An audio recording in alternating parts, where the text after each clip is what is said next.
Bismillahirrohmanirrohim. Assalamualaikum warahmatullahi wabarakatuh. Kisah Rumaisah binti Milhan. Rumaisah binti Milhan atau disebut saja Ummu Sulaim. Ia adalah seorang wanita keturunan bangsawan dari kabilah Ansor suku Khazraj. Beliau adalah satu dari wanita solihah yang memiliki kedudukan istimewa di mata Rasulullah. Beliau memiliki sifat keibuan dan wajah yang manis menawan. Selain itu, ia juga berotak cerdas, penuh kehati-hatian dalam bersikap, dewasa, dan berakhlak mulia. Sehingga dengan sifat-sifatnya yang istimewa itulah, paman yang bernama Malik bin Adhar melirik dan mempersuntingnya. Sifat-sifat mulia seperti kecerdasan dan kesabaran yang dimiliki oleh Ummu Sulaim menurun kepada anaknya yaitu Anas bin Malik, pembantu setia Rasulullah Shallallahu Alaihi Wasallam dan salah seorang sahabat dekat beliau. Ya, beliau merupakan ibu dari Anas bin Malik, satu dari 7 sahabat Rasulullah Shallallahu Alaihi Wasallam yang paling banyak meriwayatkan hadis.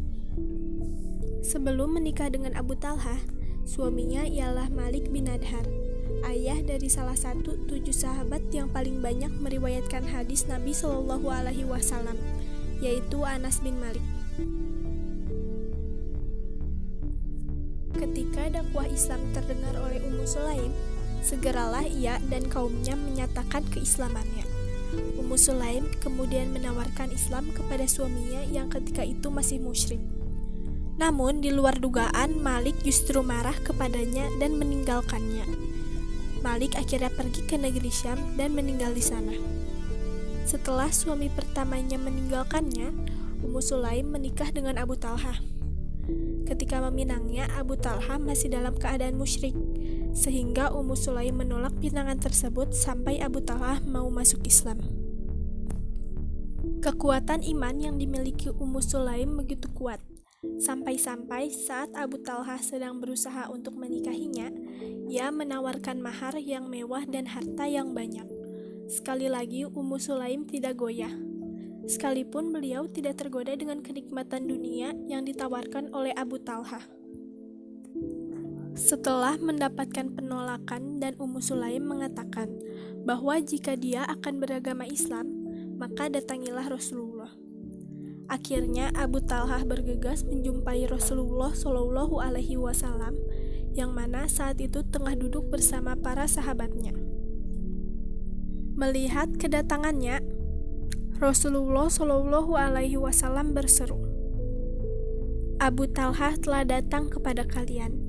Dan cahaya Islam tampak pada kedua bola matanya. Ketulusan hati Ummu Sulaim benar-benar terasa mengharukan. Relung-relung hati Abu Talhah. Ummu Sulaim hanya akan mau dinikahi dengan keislamannya tanpa sedikit pun tergiur oleh kenikmatan yang dia janjikan. Wanita mana lagi yang pantas menjadi istri dan ibu asuh anak-anaknya selain Ummu Sulaim?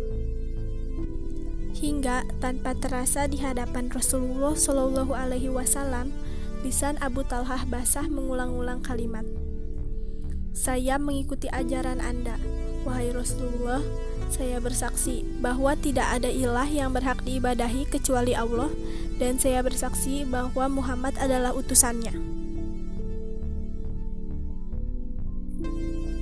Menurut Az-Zahabi, Ummu Sulaim meriwayatkan 14 hadis dari Rasulullah Shallallahu Alaihi Wasallam. Satu di antaranya muttafaq alaih, 1 hadis khusus diriwayatkan oleh Al-Bukhari, dan 2 hadis oleh Muslim. Ummu Sulaim wafat pada masa kekhalifahan Utsman bin Affan.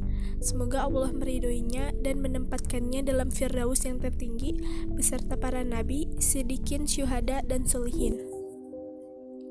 Banyak hikmah yang dapat diambil dari kisah Ummu Sulaim, dari kecerdasannya, keberaniannya, ketaatannya dalam agama, serta bagaimana beliau dapat mempertahankan keyakinannya walaupun ditawarkan kemewahan dunia.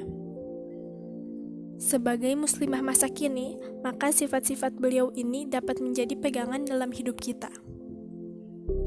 Karena sesungguhnya seorang muslimah itu haruslah tangguh dan kuat dalam hal kebaikan apapun sehingga nantinya dapat mencetak generasi muslim yang madani.